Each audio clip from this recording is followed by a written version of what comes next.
सब लोग का मेरे को इतना प्यार मिला, इस लायक समझे मेरे को, मेरा नाम गया और आज मेरे को सम्मान मिला है सबसे, जो है सब हो जाता है। जीवन इसमें तो बिताना पड़ता है और तपस्या करना पड़ता है, कला की सेवा करते रहिए, आखिरी में इसका फल मिलता है। तो आज मेरे को ये फल मिला है। हमारे घर में ही था, मेरे पिताजी भारत के श्रेष्ठ नर्तक थे, रायगढ़ दरबार में रहे और उनसे मेरे को बचपन से शिक्षा मिली। 5 साल की आयु से स्वयं तबला बजा के कहीं बाहर जाते थे तो रियाज कराते थे वो। धीरे धीरे करके मैं इस कला के क्षेत्र में अपना म्यूजिक कॉन्फ्रेंस में भाग लिया। कथक के उम्दा नर्तक रायगढ़ की पंडित रामलाल बरेठ जी को पद्मश्री अवार्ड से नवाजा जा रहा है और हमारे साथ वो मौजूद हैं। इस अवसर पर सीधे बातचीत करते हैं। सबसे पहले बहुत बहुत बधाई आपको बाबूजी, क्योंकि अब आप पद्मश्री हो गए हैं। बहुत बहुत धन्यवाद आपको और मेरा आशीर्वाद है। आप लोग जो है ना इस प्रकार से आज बातचीत करने के लिए यहाँ मेरे पास आए हैं। पद्मश्री सम्मान जो है ये तो भारत का उच्च सम्मान है और हमारे प्रधानमंत्री जी ने इस योजना को शुरू किया था। पेपर में बहुत पहले पढ़ा था, जो इस लायक हैं वो आवेदन करें कलेक्टर के माध्यम से। आज मेरे को बहुत आनंद आ रहा है, जीवन की तपस्या का आज सफलता मेरे को मिली। और जिन जिन लोगों ने मेरे को अपना रायपुर के जो अधिकारीगण हैं और अपने रायपुर के छत्तीसगढ़ शासन के मुख्यमंत्री माननीय श्री विष्णुदेव साय जी और सारे मंत्री लोग जो हैं जितने हैं, अब सबका सहयोग मिला।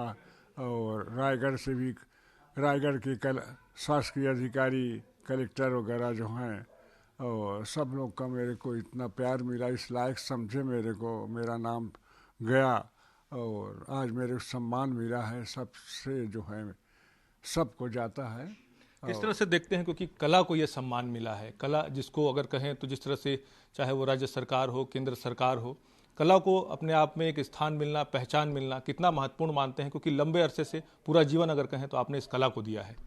ये क्या है कि जीवन इसमें तो बिताना पड़ता है और तपस्या करना पड़ता है, कला की सेवा करते रहिए, आखिरी में इसका फल मिलता है। तो आज मेरे को ये फल मिला है और पद्मश्री सम्मान जो है ना आज मेरे लिए बहुत बड़ा महत्व है मेरे लिए।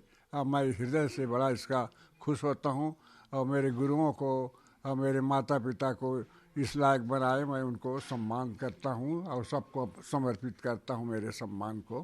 कहाँ से इसकी शुरुआत आपकी हुई? इस कला के क्षेत्र में आप कब से आए? क्या स्कूल काल से ही आपने इस पे रुचि रखी और कहाँ से आपने इन बारीकियों को सीखा और यहाँ तक आप पहुँचे? ये तो कला हमारे घर में ही था। मेरे पिताजी भारत के श्रेष्ठ नर्तक थे, रायगढ़ दरबार में रहे और उनसे मेरे को बचपन से शिक्षा मिली। 5 साल की आयु से महाराजा चक्रधर सिंह अपने पास रखे, दरबार में अपने बच्चों का प्यार दिए। पंडित जयलाल महाराज जी को बुलवाए, पिता का प्यार होता है इसलिए डांट नहीं पड़ेगा, वो प्यार से ज़्यादा कला बढ़ेगा नहीं, रियाज नहीं होगा। उनसे भी शिक्षा दिलाए। अपने सामने स्वयं राजमहल में स्वयं तबला बजा के कहीं बाहर जाते थे तो रियाज कराते थे वो। धीरे धीरे करके मैं इस कला के क्षेत्र में अपना म्यूजिक कॉन्फ्रेंस में भाग लिया मेरे पिताजी के साथ। सन 1948 में लखनऊ का पहली म्यूजिक कॉन्फ्रेंस हुआ, बहुत बड़ा कॉन्फ्रेंस होता था। बुलंदशहर में गया और इटावा म्यूजिक कॉन्फ्रेंस गया। इसके बाद दिल्ली, बम्बई, कलकत्ता, हैदराबाद, यहाँ कोई जगह शहर में प्रोग्राम हुआ। छत्तीसगढ़ में उस ज़माने में कोई कथक के डांसर नहीं थे, मैं ही था। तो मेरा हर जगह छत्तीसगढ़ में, रायपुर में, दुर्ग में, भिलाई में, खैरागढ़ में भी वैसे मैं रीडर पद में थोड़े दिन था, विजिटिंग फेलो के रूप में। भोपाल चक्रधर केंद्र में मध्य प्रदेश शासन के आमंत्रित से गया, वहाँ अनेकों बच्चों को सिखाया और आज देश में रायगढ़ घराना का जो है प्रचार प्रसार हुआ और आगे भी इस कार्य में लगा हूँ, अग्रसर हूँ। मेरे परिवार हैं, मेरे बच्चे भी काम में लगे हुए हैं, खूब शिक्षा दे रहे हैं, अच्छे बच्चे तैयार हो रहे हैं। अब मैं कला को बांट रहा हूँ। क्या लगता है, जो जिस तरह से अभी की पीढ़ी चल रही है, अब बहुत सारे परिवेश जो हैं वो बदल गए हैं, ऐसे में पुरानी जो कला है, संस्कृति है, परंपरा है, उसको अब आगे किस तरह से लेकर जाना चाहिए? क्या कुछ मैसेज, क्या कुछ संदेश देना चाहिए? क्या है, हर चीज़ परिवर्तनशील होता है।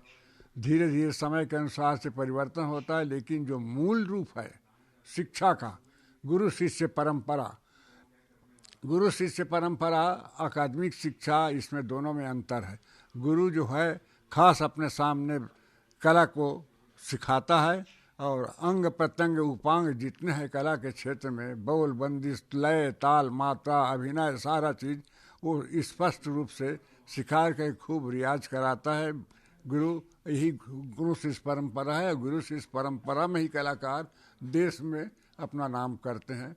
वैसे मेरे अनेकों शिष्याएँ हैं जो आज गुरु शिष्य परंपरा में अपने गुरु सीखे हुए चीज़ को अपना बांट रहे हैं, और रायगढ़ घराना पूरा छत्तीसगढ़ का नाम, मध्य प्रदेश में तो था ही मैं, मध्य प्रदेश का भी नाम, छत्तीसगढ़ का नाम आज पूरे देश में, विदेशों में भी जा रहा है। और ऑनलाइन प्रोग्राम सेमिनार में भी मैं अपना भाग लेता हूँ, मेरे को आमंत्रित करते हैं, उसमें भी रायगढ़ के बारे में, रायगढ़ की चीज़ खास और रायगढ़ की जो कला है उसके बारे में मैं बताता हूँ लोगों को। और यही शिक्षा है गुरु शिष्य परंपरा खास। बिल्कुल, बहुत बहुत धन्यवाद। इनके पुत्र भूपेंद्र जी भी हैं, सीधे उनसे बात करते हैं। किस तरह से देखते हैं, परिवार में एक खुशी का पल है क्योंकि आप लोग भी इनके सानिध्य में अगर कहें तो इस पीढ़ी को आगे बढ़ा रहे हैं, इस कला को आगे बढ़ा रहे हैं। किस तरह से देखते हैं पिताजी पद्मश्री हुए हैं? ये तो हम लोगों के लिए बहुत ही गर्व का विषय है और खुशी का तो कुछ सीमा ही नहीं रही है अभी हम लोगों के लिए, क्योंकि पिताजी ने जो अपना जीवन इस रायगढ़ कथक घराने के लिए, छत्तीसगढ़ के नाम के लिए, राजा चक्रधर सिंह जी के नाम के लिए अपना जीवन समर्पित किया है, आज वह सार्थक हुआ। देर तो हुआ लेकिन दुरुस्त हुआ।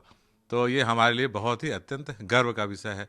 मुझे भी उनसे जो प्रसाद मिला है वह मैं आज बच्चों को बांट रहा हूँ, और रायगढ़ यूं ही पूरे विश्व में अपना ऊंचे स्तर पर कायम रहे, यही मेरा प्रयास है। निश्चित तौर पर छत्तीसगढ़ के लिए और पूरे देश के लिए गर्व का विषय है।